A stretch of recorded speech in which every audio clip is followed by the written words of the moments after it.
Hi, my name is Jim Garcia, and I will be sharing some reflections on my teaching and learning experiences and reflecting off the article on a decolonial alternative. Before I continue with the presentation, I want to share a story. Recently, in my research with my learning and theorists, and also after reviewing Dr. Huerta's video introduction to the last 3 weeks of the term, where he wanted us to do this project on video and wanted to get hear our voices and see our faces. And after hearing that, I decided to go on YouTube and besides reading the works of my learning theorist, I wanted to see how she presented her lectures, and fortunately there were some on YouTube. But as it relates to Dr. Huerta, I did find one YouTube where he was facilitating a bilingual discussion with Dr. Henry Giroux with educators in Latin America.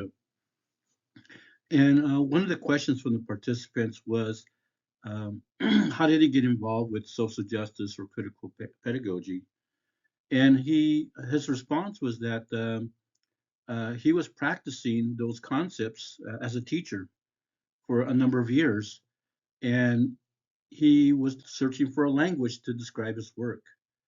And the social justice theories and critical pedagogy uh, seemed to have resonated with him. Same thing happened with my experience as I entered my teaching profession, working with migrant farm worker students, um, studying for their GED tests in Spanish and English. I encountered the same thing. I was just involved with making sure I was connecting with the farm worker students and hoping that the knowledge or the content that was in the GED test would somehow resonate with how they were able to process that information to retain it to pass the test.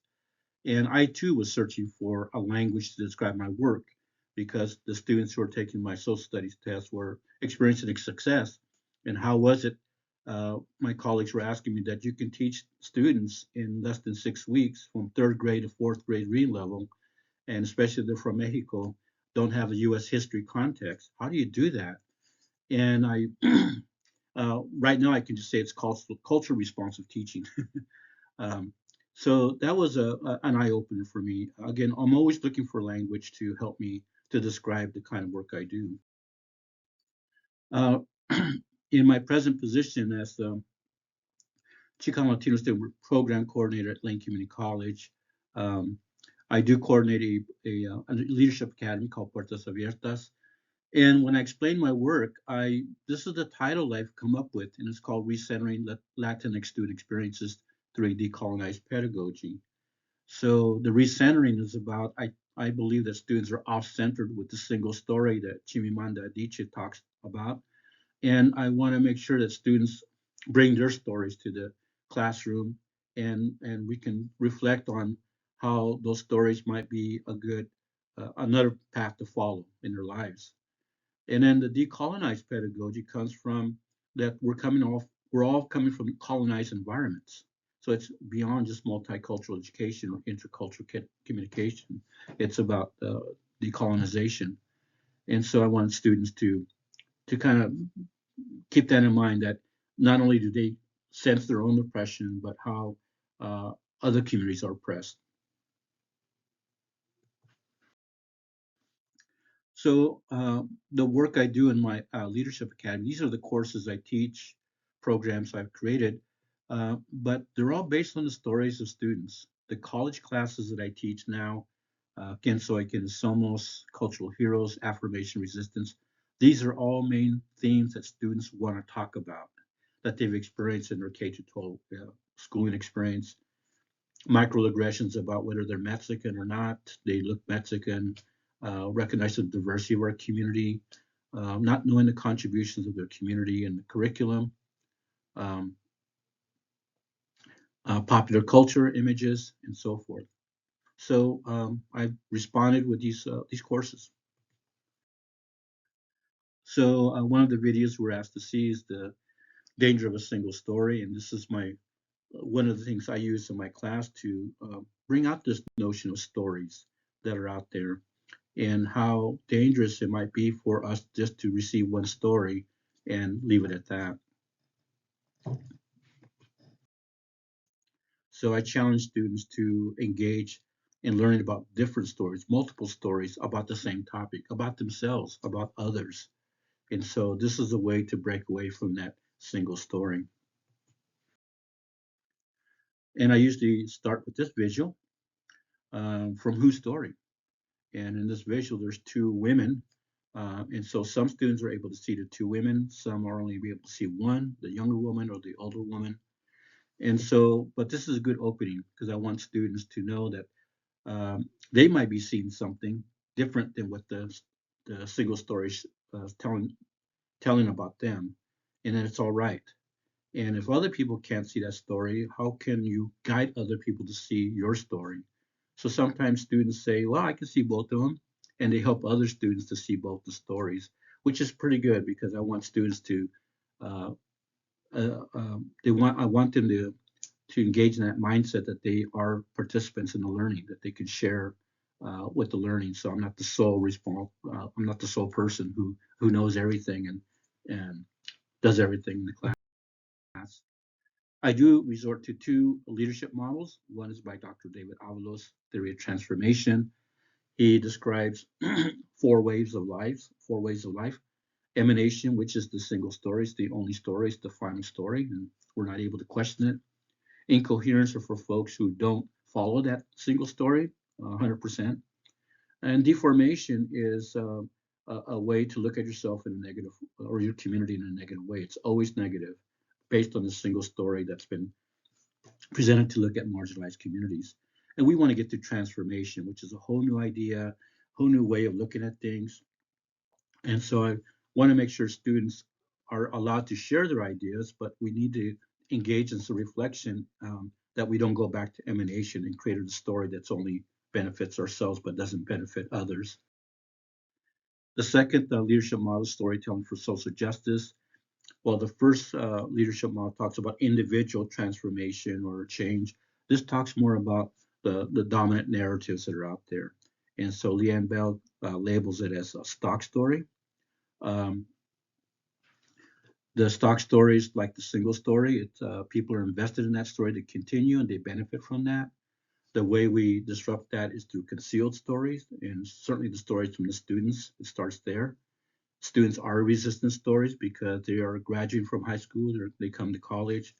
And again, we need to create a new story for ourselves, an emerging, transforming story. So, what are the stories that are out there? And this is the stories that are out there. So, this challenges the notion that we are engaged in neutral spaces. And so, this is a new way of looking at things for students. If everything is neutral, then and if they're not succeeding, they blame themselves. So, when they're given a different lens of their experience through these stories here, they know that they've been marginalized because of these stories, because they're not following these stories here. So the opening part of the article is about, from Whose Stories, multicultural, intercultural education. So is it about learning different cultures? Um, does it address any kind of, systemic understanding of why things are? And the authors mentioned that the most teacher education programs um, engage in multicultural education without challenging, as it says, the current arrangements of social, economic, and institutional power. And that is what's needed, according to critical scholars, to argue against the ways dominant ideologies are able to appropriate multicultural discourse. So this has been my experience trying to engage in professional development, but it stayed with this idea that it's about multiculturalism and not about any systemic systems in place that has created the need for this uh, approach to education. So in my experience with the farm workers in the GD program, it was about culturally responsive teaching. So starting from their stories, that what drove my pedagogy. But I wanted to be able to explain it. It's just beyond me being a Mexican American and their being of Mexican descent that made this work. So this language of culture responsive teaching um, has been very helpful. So again, I was engaged with respectfully interact with students to enhance their learning. But and as I reflect on my GED experience, I really just help students to understand the content in a minimal amount of time so that they can pass the test. But we did engage any in terms of systemic change or leadership, which I am now involved with. So with the coming of critical scholarship, then we incorporate systems of power and privilege um, and as a tool for marginalizing communities. And so this was very helpful for me to be able to more articulate what I do in my class.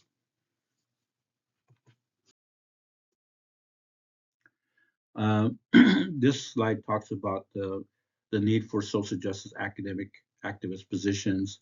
So I'm in the business of providing context to the students and not content. I just don't want this to be an intellectual enterprise, as was stated here, but what do we do with this information? And so it's not about me telling students what they do, but they expect me to tell them what to do because that's been their single story of education. But it's about encouraging them to see what responses would they have based on their own stories of how to grapple with these issues that we're facing. And one of the things I do is interesting, or I've done recently, is just share my biography with students. And in that biography, it tells my cultural history, my professional work experience, which has been mostly with Latino communities, and then being a recipient of a number of leadership awards, both state, local, and national.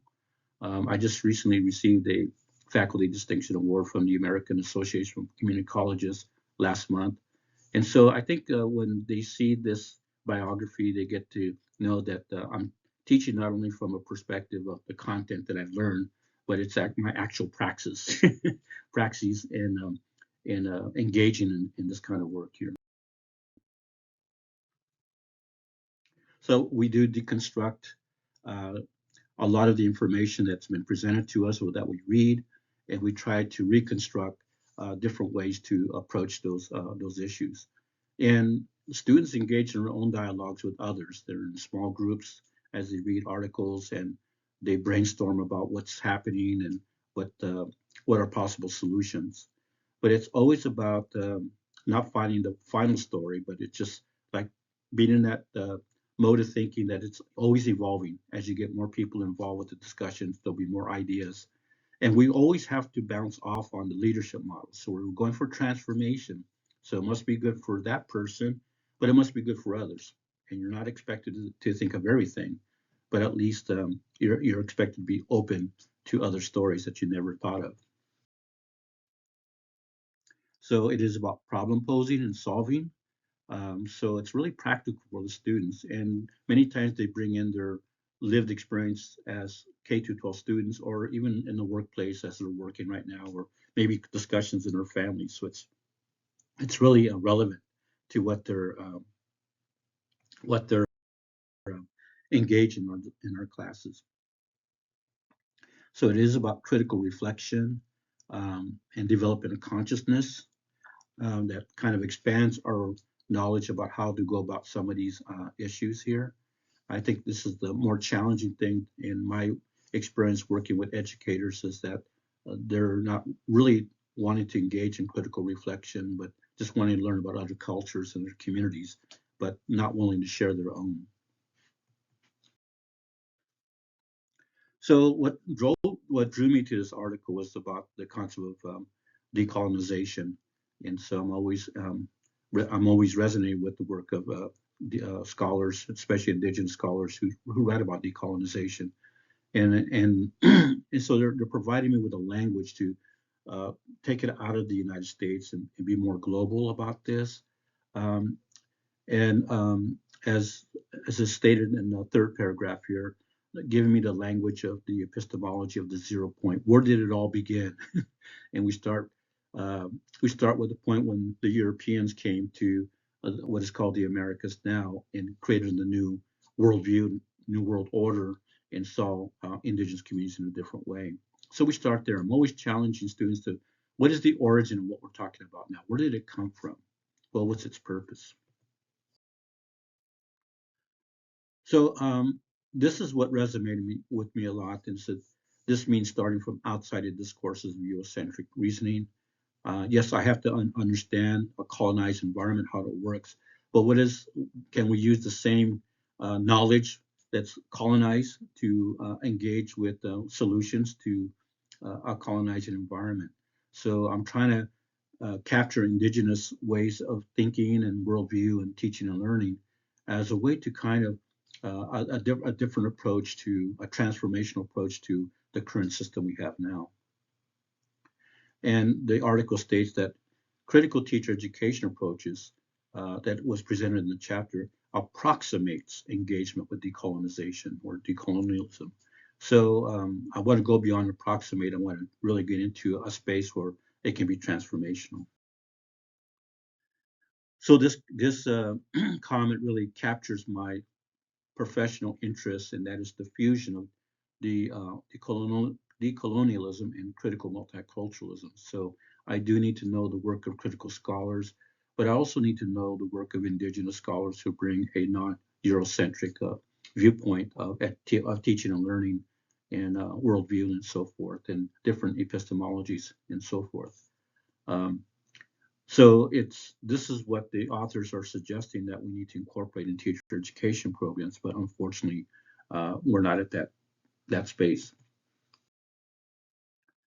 So in reading this article, it really helped me to find a language, as Henry Giroux mentioned in the question that he responded to. I needed to find a language to describe what I was doing, and these readings have helped me to affirm things I've been doing, but also has enhanced my teaching and learning of students. And I can see the immediate impact as I read the suggestions by critical scholars and indigenous scholars about how we can engage with students from a more human perspective and not using the categories of colonization that and the knowledge and the language um, that's given to us by the single story um, to engage in our discussions. I want to challenge students to use their language that's not colonized or um, uh, a worldview or approach that they might come up with that nobody ever thought of. And that's the whole idea about teaching and learning for me, anyway. Thank you.